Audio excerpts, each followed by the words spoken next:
I want to read something from Frances Staudt. She posted, she's 16 years old. She lives in Washington State.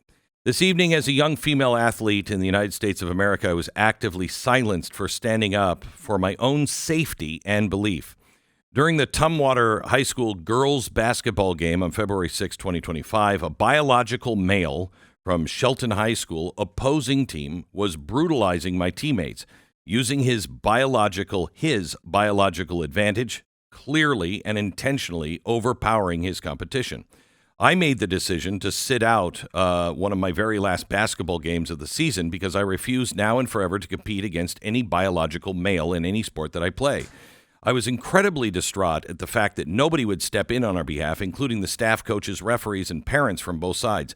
This is due to the sheer fact that in our society, we have been pushed to be silent and bow down to the demands to accept what we know to be untrue.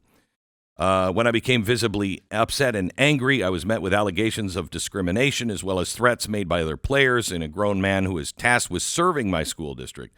The principal and athletic director who stood in front of parents and the students claiming to care about our students' bodies, their beliefs and feelings, but they certainly did not care about mine tonight. This is far from over. It has fueled a passion in me to speak out and go against the wrongdoing that is still happening to female athletes in this great country. Isn't it ironic that just yesterday, National Girls and Women's Sports Day, was the day that President Trump signed the No Men in Women's Sports executive order. And here I am the very next day having to deal with such an injustice that has caused so much emotional distress in my life. I will never not stand up for myself or my ability to speak out and protect my safety as a female athlete. 16 years old from Tumwater, Washington. It's Frances Staudt. Hello, Frances. Hello. Thank you so much for having me on the show. It is not lost on me the significance of speaking with you today. Oh, my gosh. Thank you. So, Frances, you were not notified. Nobody was notified. You just go to this game and you see somebody who you describe as obviously a male.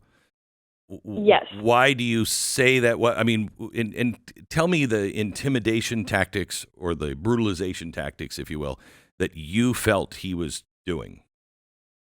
Well, I feel it is obvious from any stand where he would have stood out on the court. He was warming up and stretching, looking around, dancing with the girls on his team. It was obvious. There's clear biological differences between girls and boys, and you could just see by everything.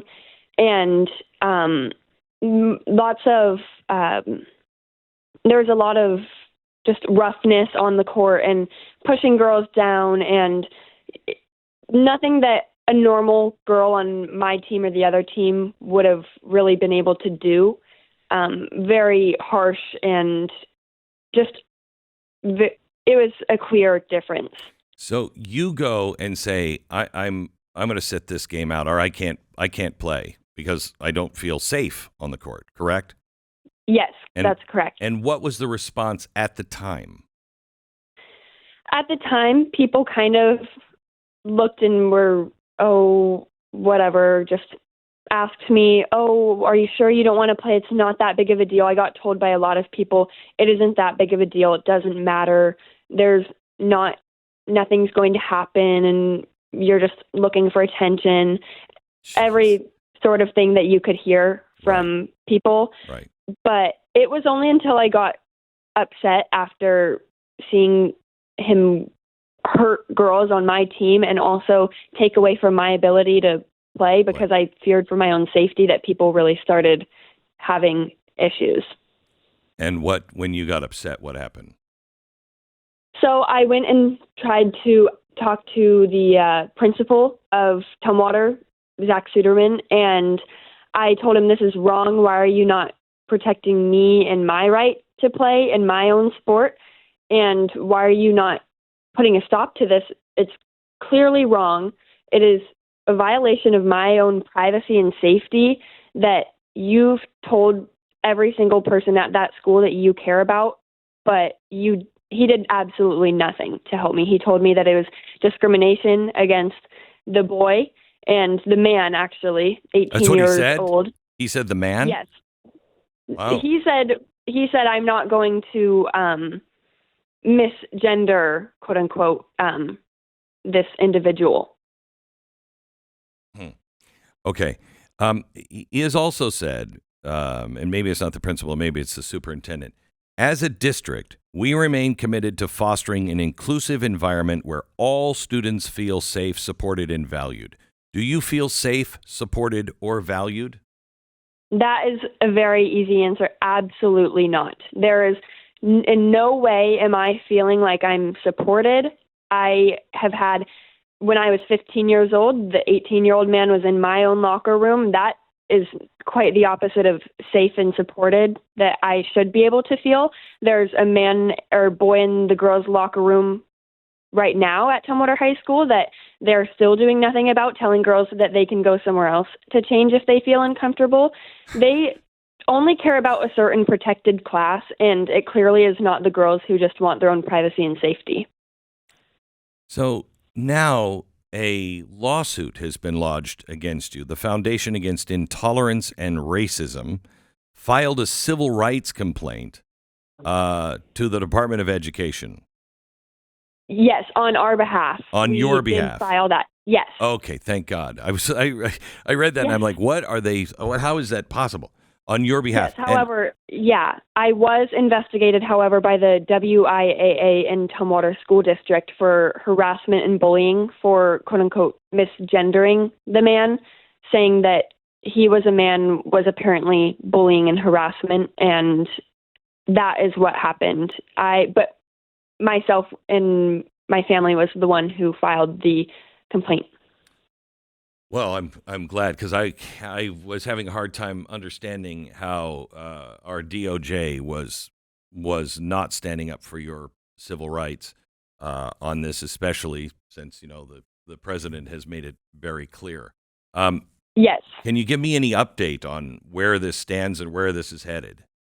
So we are still waiting to hear back. We filed it a little bit ago and still waiting for news. We have hope that it'll be in our favor, and I am very much looking forward to seeing where it can take us. And I am hoping that it'll be all good. Frances, I have to tell you, you give me an awful lot of hope. I think Thank you. we treat our children as little kids. Yes. You hit 16 years old. Back in the old days, Mm-hmm. I mean, older than me, our founders were in their 20s and 30s. Thomas Jefferson, I think, was 30. They were expected to do more. And we just say, oh, your childhood, your childhood. There is something about keeping childhood sacred and keeping childhood as safe as possible.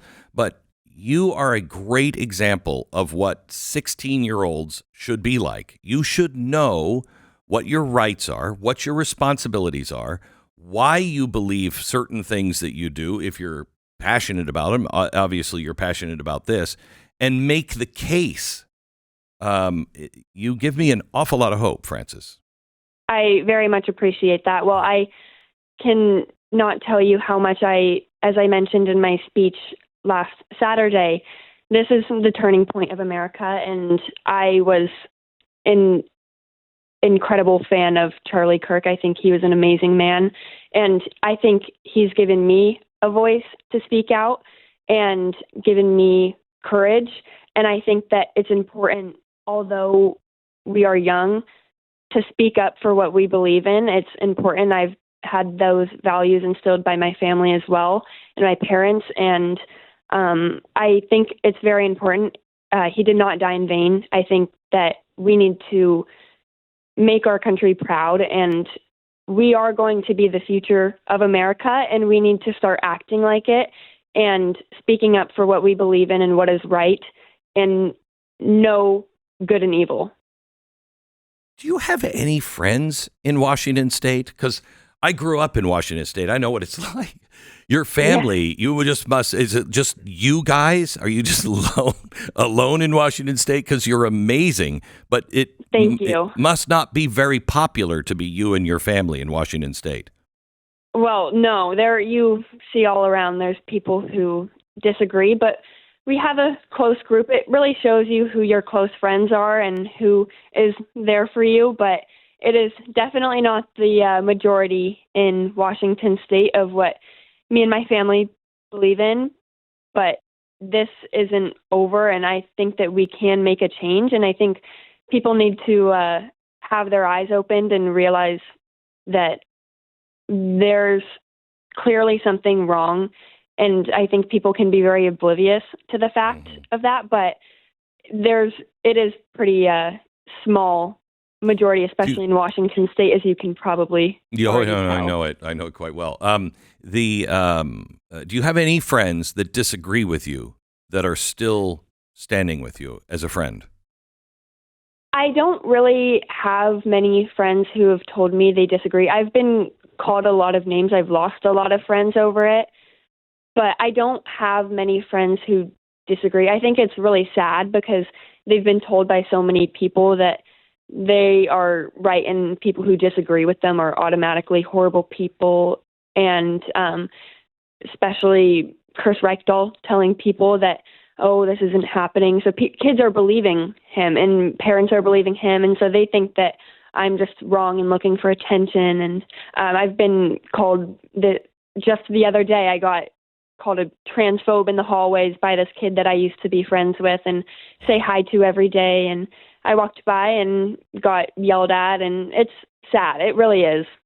Yeah, you sound smart enough to know there are easier ways to get attention, right?